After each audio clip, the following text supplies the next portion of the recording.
तर मुंबईमधल्या बहुतांश भागामध्ये सकाळपासूनच पावसाचा हाहाकार पाहायला मिळाला।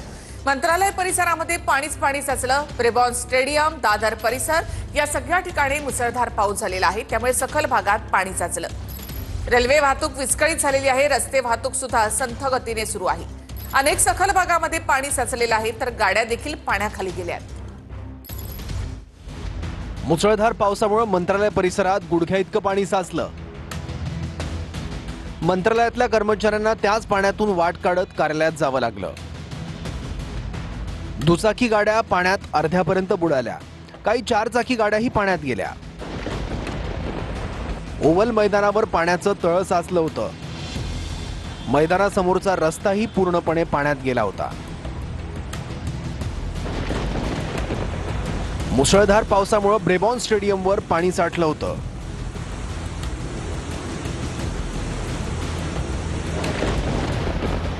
दादर उड्डाणपुलाखाली पाणीच पाणी झालं होतं, त्यामुळे उड्डाणपुलाखालची वाहतूक काही काळासाठी बंद ठेवण्यात आली होती। दादरमधल्या अनेक भागात पावसाचं पाणी साचून राहिलं। अनेक दुचाकी गाड्या या पाण्यात बुडाल्या होत्या। हिंदमाता परिसरात पाणी साचून राहिलं होतं। याचा परिणाम रस्ते वाहतुकीवर झाला।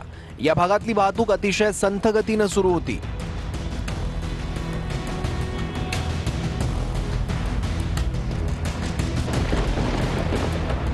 मुसळधार पावसाचं पाणी सारा सहारा मार्केटमध्ये शिरलं। पाणी बाहेर काढताना दुकान मालकांची तारांबळ उडाली।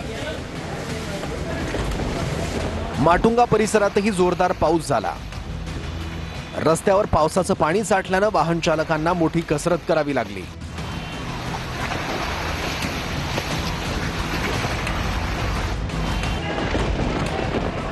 पावसाचं पाणी केईएम रुग्णालयातही शिरलं। जुन्या इमारतीत पावसाचं पाणी शिरल्यानं रुग्णांसोबत नातेवाईकांचेही मोठे हाल झाले।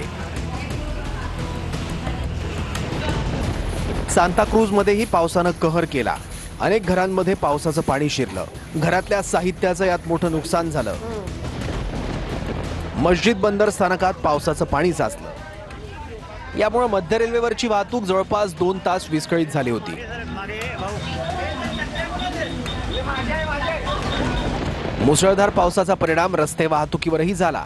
वांद्र्याच्या कलानगर परिसरात पाणी साचल्यानं मोठी वाहतूक कोंडी झाली होती।